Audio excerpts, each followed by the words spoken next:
આજે આપણી સમક્ષ એ ચહેરો દેખાય છે કે જેમના શબ્દો સાંભળીને મને એવું થાય છે કે એમની લાઈફમાં એણે કેટલો બધી સંઘર્ષ કર્યો છે. સંઘર્ષ વગર સિદ્ધિ પ્રાપ્ત થતી જ નથી, એ 100%ની વાત છે. કર્મ થકી જ આગળ વધાય છે, એ 100%ની વાત છે. અને કરેલું કર્મ ક્યારે ફોગટ જતું નથી, એ પણ 100% વાત છે. તો એ ચહેરો જેમનું નામ છે નરસિંહભાઈ મહેડા અને જેમને ગુરુજી તરીકે આપણે ઓળખીએ છીએ, તાળીઓના નાદ સાથે સાહેબશ્રીનું આપણે સન્માન અને અભિવાદન કરીએ. તેઓ હાલ સલાહકાર તરીકે અને માજી ગુજરાત રાજ્ય આશ્રમ શાળા સંઘના પ્રમુખશ્રી પણ રહી ચૂક્યા છે અને હાલ એ ગુજરાત રાજ્ય આશ્રમ શાળા સંઘના સલાહકાર તરીકે પણ એમની કામગીરી યથાવત છે. જોરદાર તાળીથી સાહેબને આપણે અભિવાદિત કરીએ. તેમની સાથે તેમના ધર્મપત્ની પણ ઉપસ્થિત છે. તેઓ પણ તેમની સાથે અડીખમ જેમ ગાંધીજીની સાથે તેમના પત્ની કસ્તુરબા જે રીતે તેમના સંઘર્ષ સાથે ચાલતા, એવી રીતે દરેકને ડગલે ને પગલે ધર્મપત્નીનો સાથ સહકાર સાથે જોવા મળી રહ્યો છે. તેવા બેનશ્રી તેમના ધર્મપત્ની માટે પણ આપણે જોરદાર તાળીથી આપણે અભિવાદિત કરીએ. સાથે ઉપસ્થિત ગુજરાત રાજ્ય આશ્રમ શાળા કર્મચારી સંઘના મહામંત્રી શ્રી રસિકભાઈ ચૌધરી સાહેબ આપણી વચ્ચે ઉપસ્થિત છે. તેમને પણ તાળીઓથી આપણે અભિવાદિત કરીએ છીએ. આપણી વચ્ચે ઉપસ્થિત આશ્રમ શાળા કર્મચારી સોસાયટીના પ્રમુખ શ્રી રાકેશભાઈ પટેલ પણ આપણી વચ્ચે ઉપસ્થિત છે. તેમને પણ આપણે ત્રણ તાળીઓથી આપણે અભિવાદિત કરીએ.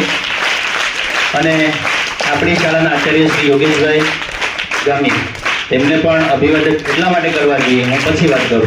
બરાબર. અહીંયા જે મહાનુભાવો છે, આપણા શિક્ષક મિત્રો છે, બેનશ્રી આપણી સાથે પધારેલા છે, અને આપણા શિક્ષક મિત્રો માટે પણ જોરદાર તાળીથી આપણે એમને અભિવાદિત કરીએ. વેરી ગુડ, વેરી ગુડ, ખૂબ સરસ. આપણી વચ્ચે ઉપસ્થિત બામણામાળ આશ્રમ શાળાના માજી આચાર્ય શ્રી આપણી વચ્ચે ઉપસ્થિત છે સુમનભાઈ, એમને પણ તાળીઓથી આપણે અભિવાદિત કરીએ. તો આ છે આશ્રમી જીવન. એટલે સાહેબના સારા વિચારથી, આખા સ્ટાફ સાથેના વિચાર સાથે એકવાર જોરદાર તાળીથી આ વિચારને આપણે બતાવી લઈએ. અને આપણે મહેમાનોનું સ્વાગત, તમને બધાને યાદ છે કે આવનાર મહેમાનોનું સ્વાગત આપણે તાળીઓથી તો કરીએ છીએ, પણ કંઈક નવી પરંપરાથી આજે કરીએ. કદાચ આપણે આશ્રમ શાળાની અંદર ગાંધીવાદી વિચારોથી આપણે આંટીથી આપણે સન્માન કરતા, પણ આજે એવા જીવંત છોડથી આપણે જે મહેમાનોનું સ્વાગત કરવા જઈ રહ્યા છે. તો આપણી વચ્ચે ઉપસ્થિત નરસિંહભાઈ મૈડા જે ગુરુજી, તેમનું સ્વાગત આપણી શાળાના આચાર્ય શ્રી યોગેશભાઈને વિનંતી કરીશ કે તેઓ સેવંતીનું એક સરસ મજાનું ફૂલ આપી અને સાહેબશ્રીનું તેમના ધર્મપત્ની સાથે ઉભા થશે અને સાહેબશ્રીનું સન્માન છે તે સાહેબશ્રી દ્વારા આ પુષ્પ આપીને સન્માન કરશે. આપણી વચ્ચે ઉપસ્થિત રસિકભાઈ ચૌધરી, ગુજરાત રાજ્ય આશ્રમ શાળા કર્મચારી સંઘના મહામંત્રી શ્રી, તેમને રાકેશભાઈને વિનંતી કરીશ કે તેઓ આવશે અને રસિકભાઈનું પુષ્પથી, સેવંતીના સરસ મજાના સુગંધી ફૂલથી સન્માન કરશે. રાકેશભાઈ, ના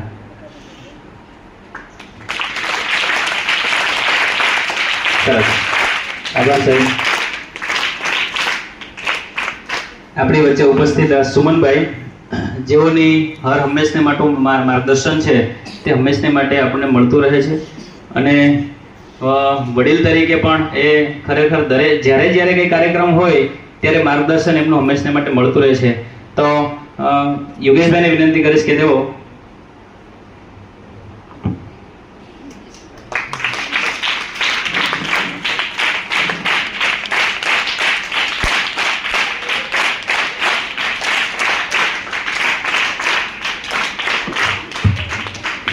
રાકેશભાઈ પટેલ આપણી વચ્ચે ઉપસ્થિત છે, આશ્રમ શાળા કર્મચારી સોસાયટીના પ્રમુખ શ્રી રાકેશભાઈ. તેમનું સ્વાગત યોગેશભાઈને વિનંતી કરીશ કે તેઓ આવશે અને તેમનું પુષ્પથી સ્વાગત કરશે. મિત્રો, આપણે પુષ્પ ગુચ્છથી સ્વાગત નથી કરતા, પણ પુષ્પથી કરીએ છીએ, કેમ કે એ છોડ જીવવા જઈ રહ્યો છે. બરાબર, એ છોડ જીવવા જઈ રહ્યો છે. આભાર સાહેબ. ફરીવાર જોરદાર મહેમાનો માટે આપણે જોરદાર તાળીઓથી આપણે નવાજી લઈએ. હવે જે આપણે કાર્યક્રમ કરવા જઈ રહ્યા છે, પુષ્પગુચ્છ અને પુષ્પથી બહુ મોટો ફેર છે. પુષ્પગુચ્છ, પુષ્પોની અંદરથી જે સુંદરતા છે વિખરાવીને એને પુષ્પગુચ્છ બનાવીને પછી સન્માન થતું હોય. કદાચ આપણા વિચારો આમાં મેચ નથી થતા, એનું કારણ એક જ છે કે આપણે પ્રકૃતિને ઉગાડવા માંગીએ છીએ, પ્રકૃતિનો નાશ નથી કરવા માંગતા. તો આ છોડ એ રીતે સન્માન માટે આપ્યો છે કે આ છોડને આપણે આપણી આશ્રમ શાળાની અંદર સરસ મજાના એ બગીચાની અંદર વાવીશું તો એ છોડ સરસ મજાનો થશે ને આપણી આ આશ્રમ શાળાને ખૂબ સરસ મજાના રંગબેરંગીથી સુવાસિત કરશે. બરાબર. તો જેમનો જન્મદિવસ છે આજે, મારા દીકરાનો તો જન્મદિવસ છે, પણ એક દીકરીનો પણ જન્મદિવસ છે. હેન્ડબોલ માટે કોણ છે? પ્રિયાંશી. હા, ચલો. એ બંને દીકરાઓના જન્મદિવસ છે. જન્મદિવસ નિમિત્તે ગુલાબનો છોડ આપીને વાલી એમનું સન્માન કરે છે, પણ આજે એમના કદાચ વાલી નથી આવી શક્યા, એટલે નર્સરીમાંથી જ એમનું ગુલાબ છે લાવ્યા છે, અને આરવનું પણ ગુલાબ અહીંયા છે સેવંતીના ફૂલો સાથે. આપણે આ જન્મદિવસને પણ વધાવીએ, અને આરવના 6 વર્ષ આજે પૂરા થાય છે, એટલે 6 દીપ પ્રગટાવીને આપણે આજે સરસ મજાનો જન્મદિવસ ઉજવવા જઈ રહ્યા છીએ. હવે દીપ પ્રાગટ્ય શા માટે? સરસ કે દીપ પ્રાગટ્ય એટલા માટે કે કેક આપણે જ્યારે આપણું જીવન જ્યારે ખીલવા જઈ રહ્યું છે, તો કેક કાપીને આપણે જન્મદિવસ ઉજવીએ બેસ્ટ, પણ એમાં ક્યાંક ને ક્યાંક વેસ્ટર્ન કલ્ચર આપણને જોવા મળી રહ્યું છે. કેમ કે આ તો બધી અંગ્રેજોની દેન છે, કેક કાપીને આપણે એકબીજાના મોઢાઓ મીઠા કરાવીને આપણે ખુશી મનાવતા હોઈએ. જીવનને કાપવા કરતાં જીવનને કંઈક પ્રગટાવીએ તો કેટલી મજા આવે. એટલે દીપ પ્રાગટ્ય જે તે વ્યક્તિ જે તે ઈશ્વરને જે તે ધર્મની અંદર માનતા હોય ત્યાં જઈને ઈશ્વર પાસે પ્રાર્થના કરીને આપણે જો જન્મદિવસની ઉજવણી કરવામાં આવે તો કેકનો પેલો ખર્ચો પણ 1000-2000 બચી જાય અને પ્રકૃતિમાં વધારો થાય અને સાત્વિકતાપૂર્ણ આપણે આ જન્મદિવસને ઉજવણી કરી શકીએ.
આચાર્ય શ્રી યોગેશભાઈને વિનંતી કરીશ કે તેઓ આવશે અને આજના પ્રસંગ અનુસાર અને આશ્રમ શાળાના જીવન વિશે થોડા શબ્દો આપણી વચ્ચે કહેશે શ્રી યોગેશભાઈ.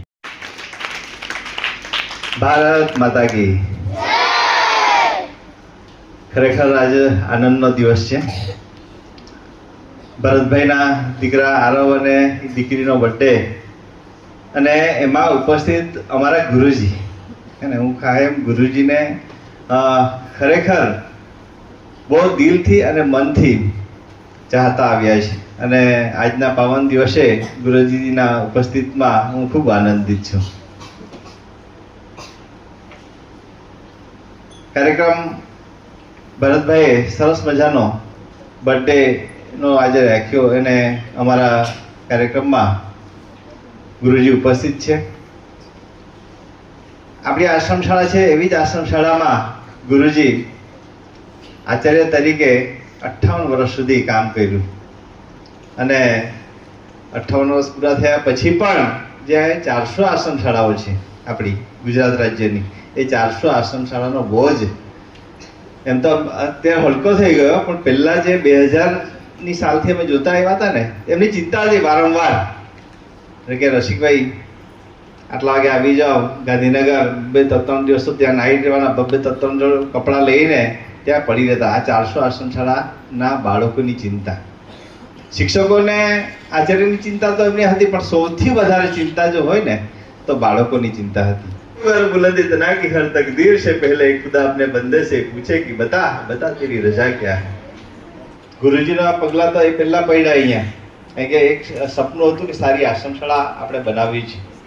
રસિકભાઈને વારંવાર અમે બેચીત મળીએ તો એક જ વાત કે એક આશ્રમ શાળા બનાવી છે, સારી બનાવી છે અને અમારા બંનેના સપના પૂરા થયા હતા. આવા ગુરુજી માટે ફરી જોરદાર તાળી પાડી.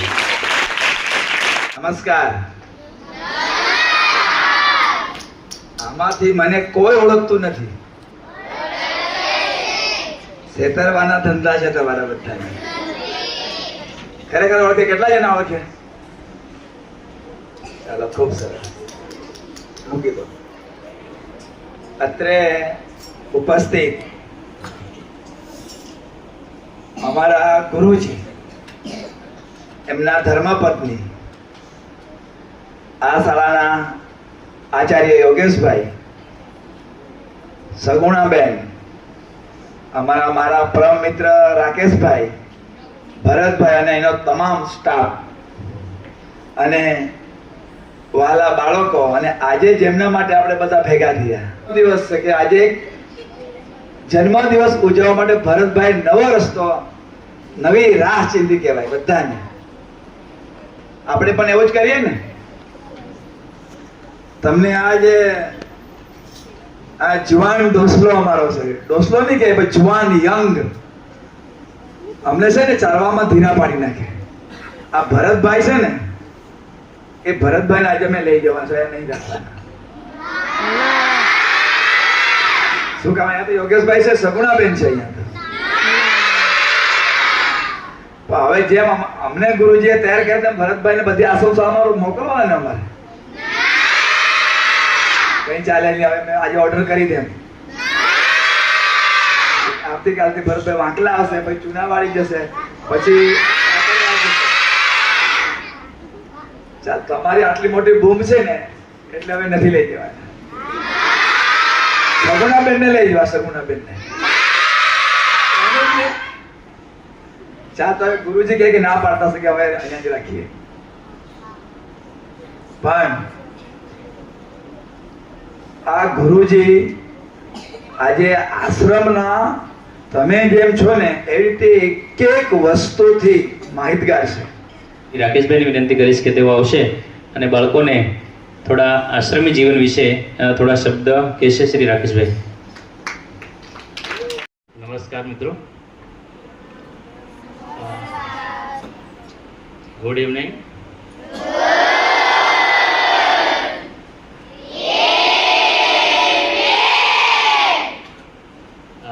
ઉપસ્થિત આદરણીય શ્રી ગુરુજીના હુલામણા નામથી અમે તો ઓળખીએ છીએ, પણ એવા શ્રી નરસિંહભાઈ મહિડા સાહેબ, રાજ્ય સંઘના મહામંત્રી શ્રી રસિકભાઈ, માજી તાપી જિલ્લા આશ્રમ શાળા સંઘના મંત્રી શ્રી સુમનભાઈ, અહીંના આચાર્ય શ્રી યોગેશભાઈ, સગુણાબેન, ભરતભાઈ, સૌ મિત્રોને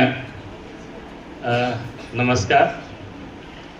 તો રસિકભાઈએ વાત કરી ખૂબ સરસ કે પહેલાં તો હું એક ખાસ ઉદાહરણ લેવા માંગુ છું. આજે જન્મદિવસની જે પ્રથા જે ભરતભાઈએ આજે શરૂઆત કરી છે, ખરેખર બિલકુલ પ્રેરણાદાયક છે, લેવાલાયક છે. અને હું પણ આ રીતે કરીશ એવું મનમાં મેં પણ કરી લીધું છે. તો એ બંને દીકરાઓને આજે જન્મદિવસ નિમિત્તે પણ ખૂબ ખૂબ શુભકામનાઓ. સતત પ્રગતિ કરે, હંમેશા આગળ અભ્યાસમાં આગળ વધતા રહે. મિત્રો, ગુરુજી જેમને પહેલી વાર જોયા, દર્શિકભાઈએ વાત કરી તેમ ચાલતા નથી પણ દોડે છે. શું કરે છે? દોડે છે. કે હું તો ઘણીવાર જ્યારે શરૂઆતમાં જવાનું થતું હતું ત્યારે ગુરુજી સાથે મારા તો એટલા સંપર્ક ન હતા, પણ જ્યારે પણ કચેરીમાં જઈએ એટલે એની પાછળ દોડવું પડતું. એટલે મને ઘણીવાર વિચાર આવતો કે આ કઈ રીતે દોડવું, આ તો બીજી વાર આવવાનું પણ તકલીફ પડશે. કે ચાલી જ નહીં શકાય, આપણે એટલા ચાલી નહીં શકાય, એટલા તો એ આપણે તો દોડવું પડે છે એમની પાછળ.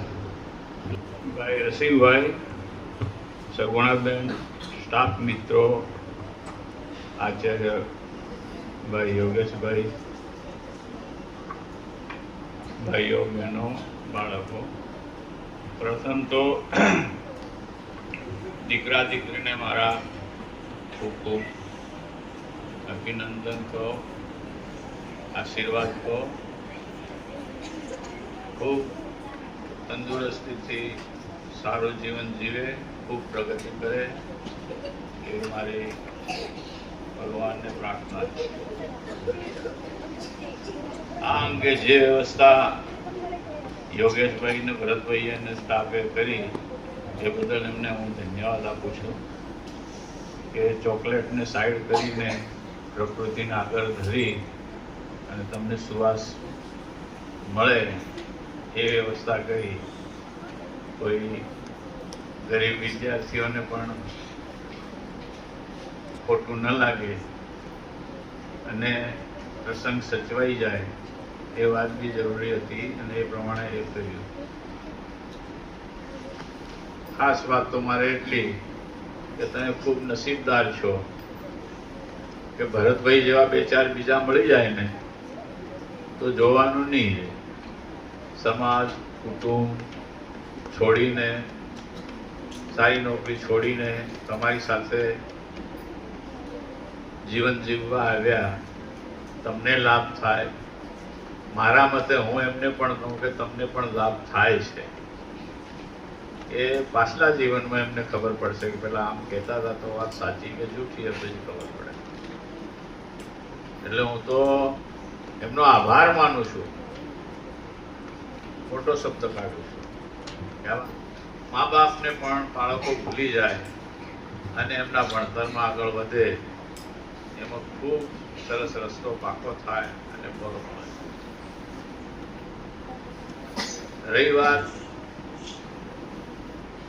આ બધું કેમ થયું, વડીલોના આશીર્વાદ, વડીલોના ની મહેનત, સાચી વાત છે. દક્ષિણ ગુજરાતમાં જુગતરામ કાકા કરીને આના પ્રણેતા છે આ સંકલનના. અમારે તે તરફ પૂજ્ય ઠક્કર બાપા, એ જો ન હોત તો આપણે અત્યારે આ રીતે બેસીને વાતો કર્યા હતા, તમે ક્યાં ને હું ક્યાં એવું થતું. પણ ખરેખર સ્વર્ગસ્થ પૂજ્ય ઠક્કર બાપા ની પ્રેરણાથી, નાની મહેનતથી આપણે આટલા સુધી પ્રગતિ કરી છે. આપણા પહેલા 2-3 પેઢી જતી રહી. આપણા પહેલા 2-3 પેઢી જતી રહી. 53-54 થી ચાલે છે આ વ્યાસ. તો તમે દરેક ક્ષેત્રમાં આગળ વધો છો જોઈને હું ખૂબ ખુશ થાઉં છું. અને આ તરફ દોરનારાઓ ને પણ હું ધન્યવાદ આપું છું. કારણ કે એમની પ્રેરણાથી, એમની મહેનતથી તમે આગળ વધો છો. ઘણી સારી બાબત છે.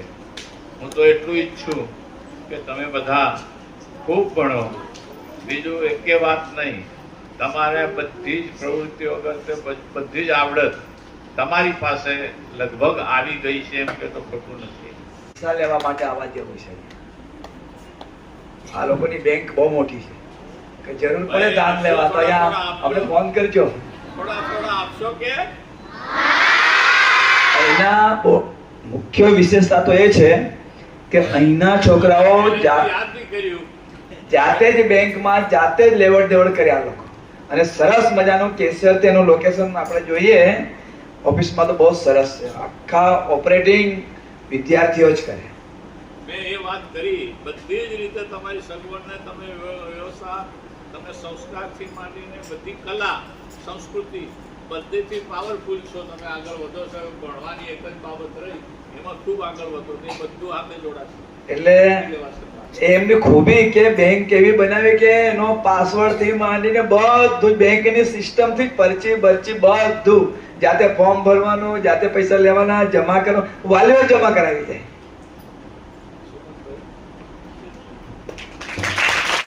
રાકેશભાઈ વાત કરી, સાહેબે વાત કરી.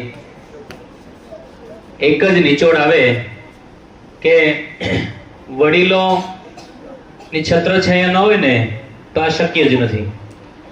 યુવાન દોડીને કામ કરી શકે પણ નજરઅંદાજ એની કેપેસિટી શું છે, આગળ શું કરવું જોઈએ એનો અંદાજ લગાવવા માટે તો વડીલો જોઈએ. એના વિચાર સાથે આપણે આ કાર્યક્રમ કર્યો. એનો ચોક્કસ એવો નિચોડ મળી શકે કે કર્મણ્યવાધિકા રસ્તે માં ફલેશુ કદાચન. આપણે માત્ર ને માત્ર કર્મ કરવાનું છે.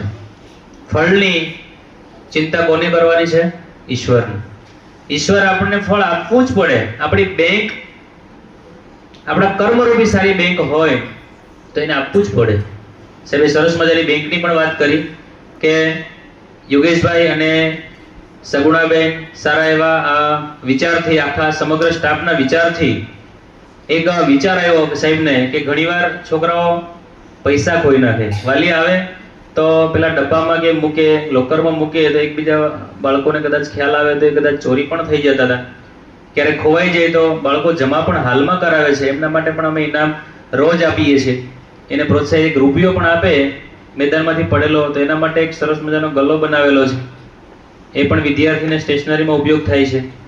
તો જ્યારે વિદ્યાર્થી આવી પ્રામાણિકતા પણ શીખી રહ્યો છે, પણ ઘણા સમય પહેલા એવું થતું હતું કે બાળકના રૂપિયા જતા રહે, બાળકની વસ્તુ કે વાલીની ફરિયાદ આવે કે મારા દીકરાને મેં 500 રૂપિયા આપેલા, 100 રૂપિયા આપેલા તો ખોવાઈ જાય છે, કોઈ લઈ ગયું છે. આ બધી ચિંતાનો આખો નિચોડને વિચાર કરી અને યોગેશભાઈ ને સ્ટાફ સાથે એવો વિચાર કર્યો કે આપણે એક બેંક જ ખોલી દઈએ તો વાલી આવીને બેંકમાં જમા કરાવી જાય. કેશિયર અને મેનેજર બાળકો જ, જેથી કરીને તમારી અંદર પ્રામાણિકતા આવે. 30 થી 40 હજારનો અત્યારે જે વકરો છે એ બધી જ વસ્તુ બાળકો જ કરી રહ્યા છે, એટલે ચોરીનો ગુણ આવતો જ નથી. એટલે પ્રામાણિકતા ધીમે ધીમે આપણે ડાયવર્ટ કરતા જઈએ તો 100% પ્રામાણિકતા મળી રહે છે. તો આજના સુંદર વિચાર સાથે આપણે આ કાર્યક્રમની પૂર્ણાહુતિ કરીએ. ફરીવાર જોરદાર તાળીઓથી આ મંચસ્થ મહેમાનોને આપણે અભિવાદિત અને આભાર વ્યક્ત કરીએ. ઓલ્ડ ઇઝ ગોલ્ડ આપણે કહીએ ને, જૂનું એ સોનું, આવા ઘરેણાઓને આપણે ખરેખર સાચવી રાખવા જોઈએ. એટલે આપણે બધાએ કહેવાનું છે કે હવે ભવિષ્યમાં તમારે ફક્ત અમને કહેવાનું છે પણ કામ કરવાનું અમારે છે. પણ કહેવાનું 100% આપણે સાથે મળીને જો કામ કરીએ તો 100% આપણો વિકાસ થઈ શકે. એટલે ફરીવાર તાળીઓથી આપણે મહેમાનશ્રીઓનું અભિવાદન અને મહેમાનશ્રીઓને આભાર વ્યક્ત કરીએ. આભાર.